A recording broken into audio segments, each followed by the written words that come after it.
Hello guys, শম্পার YouTube চ্যানেলে তোমাদের সবাইকে ওয়েলকাম। আজ আমি রান্না করেছি শোল মাছের মাথা দিয়ে লাউ ঘন্ট। তা এই রান্নাটা আমি কিভাবে করলাম সেটাই তোমাদের সাথে শেয়ার করব।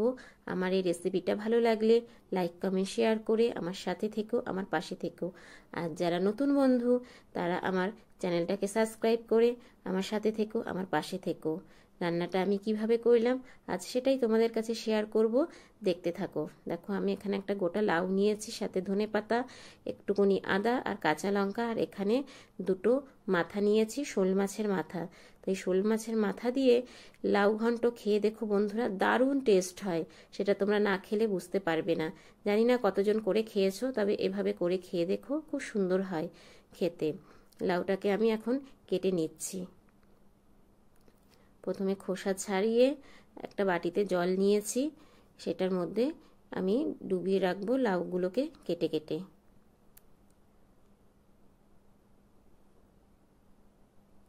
দেখতে থাকো বন্ধুরা।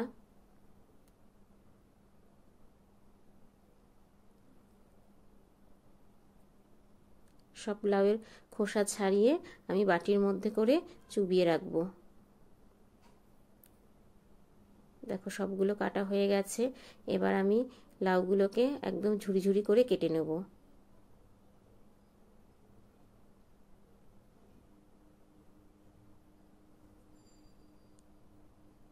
এইভাবে ঝুরি ঝুরি করে আলু ভাজার মতো করে কেটে নেব।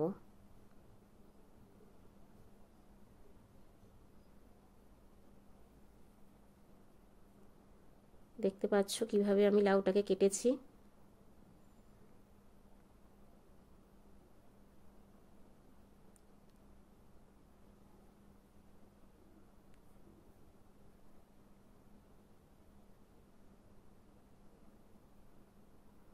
সব কটা লাউ আমার কাটা হয়ে গেছে। আর এখানে দেখো আদাটা আমি বেটে নিয়েছি আর কুচিয়ে নিয়েছি, ধনেপাতা, মাছের মাথাগুলো একটু হলুদ মাখিয়ে রেখেছি, তেজপাতা ফোড়ন দেওয়ার জন্যে, শুকনো লঙ্কা আর পাঁচ ফোড়ন। খুব সামান্য উপকরণে রান্নাটা হয়। এবার আমি বাটি বসিয়ে দিয়েছি, লাউটা আমি একটু ভাপিয়ে নেব, তাই জল দিয়ে দিচ্ছি বাটির মধ্যে।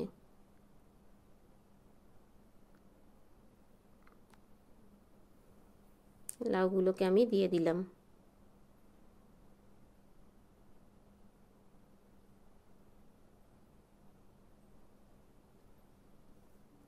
কেউ স্কিপ করে যেও না বন্ধুরা, পুরো ভিডিওটা দেখো।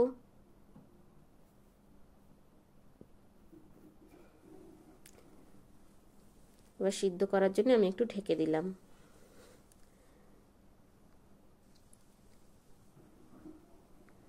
ফিরে আসলাম 5 মিনিট পর। দেখো ফুটে গেছে। খুব বেশি ফোটাবো না এটা আমি।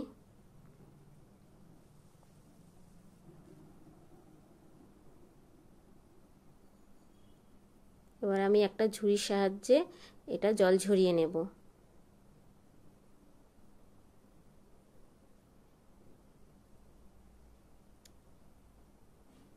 এবার গ্যাসে কড়াই বসিয়ে দিলাম।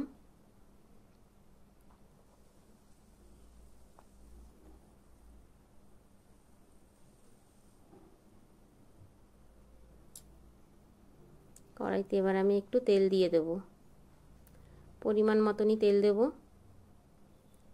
কারণ এটা রান্না করতে বেশি তেল লাগে না।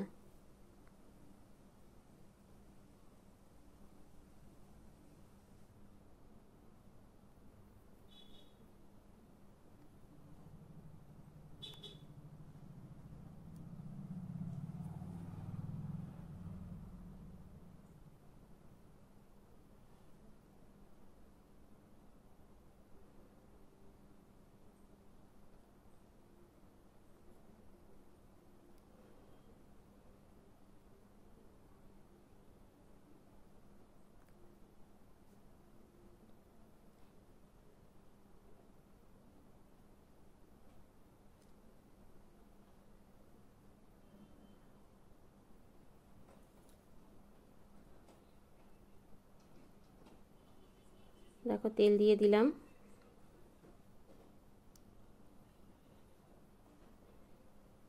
এবার আমি মাছের মাথাটা ভেজে নেব।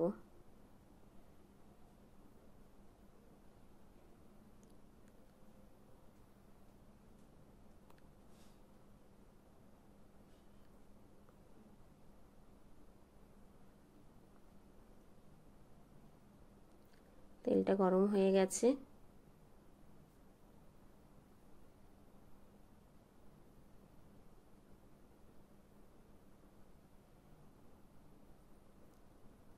মাছের মাথাগুলোকে ভালো করে ভেজে নেব।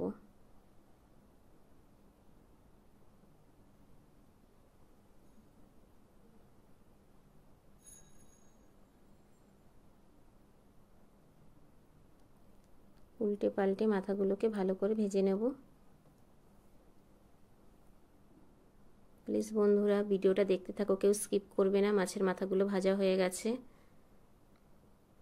এবার আমি একটা বাটিতে তুলে নেব।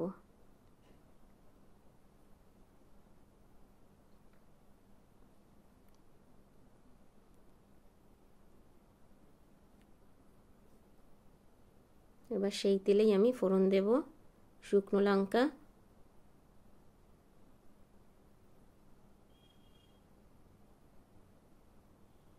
ভালো করে একটু নাড়িয়ে চাড়িয়ে নিলাম লঙ্কাগুলোকে।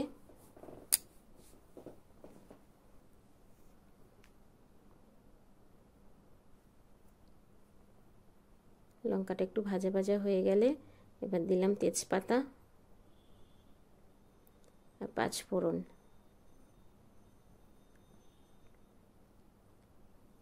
একটু নাড়াচাড়া করে এবার যে লাউটা আমি সিদ্ধ করে রেখেছিলাম সেটা দিয়ে দেবো।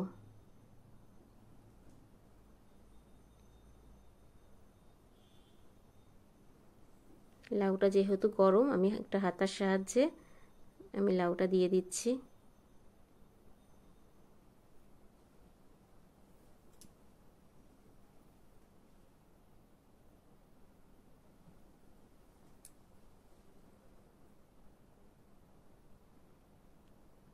ভালো করে নাড়িয়ে চাড়িয়ে নেব।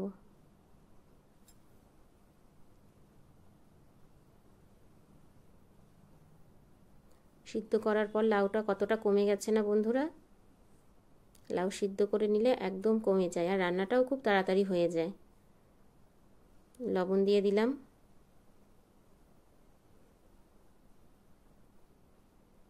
এবার হলুদ দিয়ে দিচ্ছি। তোমরা লবণ আর হলুদটা পরিমাণ মতো দিও।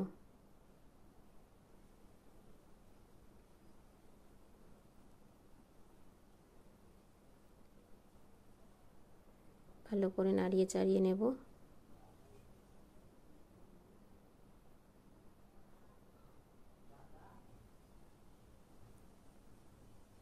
এবার দিয়ে দিলাম আদা বাটা, সেটা দিয়েও ভালো করে নাড়িয়ে চাড়িয়ে নেব। এবার চিড়ে রেখেছি কাঁচা লঙ্কা, সেটাও দিয়ে দিলাম। যেহেতু এটাতে আমি কোনো লঙ্কা বাটা বা লঙ্কার গুঁড়ো ইউজ করব না, তাই আগে শুকনো লঙ্কা দিয়েছিলাম আর কাঁচা লঙ্কা চিড়ে দিলাম।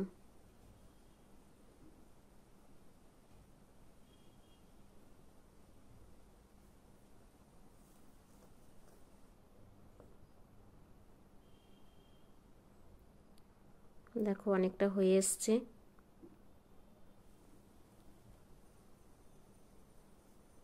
যেটুকু জল ছিল সেটাও টেনে নিয়েছে। এবার মাছের মাথাগুলো দিয়ে দিলাম। তবে মাথাগুলো আমি বেশি ভাঙবো না, বেশি ভেঙে দিলে পরে বেশি কাটা কাটা হয়ে যায়। মাথাগুলো দিয়ে ভালো করে নাড়িয়ে চাড়িয়ে নেব।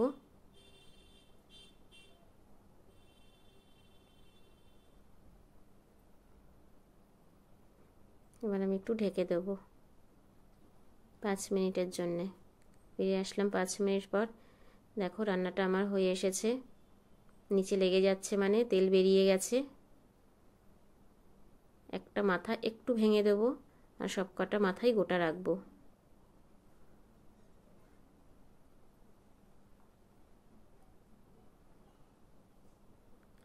দেখো লাউ ঘন্টটা আমার রেডি। কেমন হয়েছে বন্ধুরা তোমরা জানিও কমেন্টস করে। আর আমার সাথে থেকো, আমার পাশে থেকো। খেতেও দারুণ টেস্ট হয়েছিল। আবার দেখা হচ্ছে নেক্সট ব্লগে। Tata, bye bye.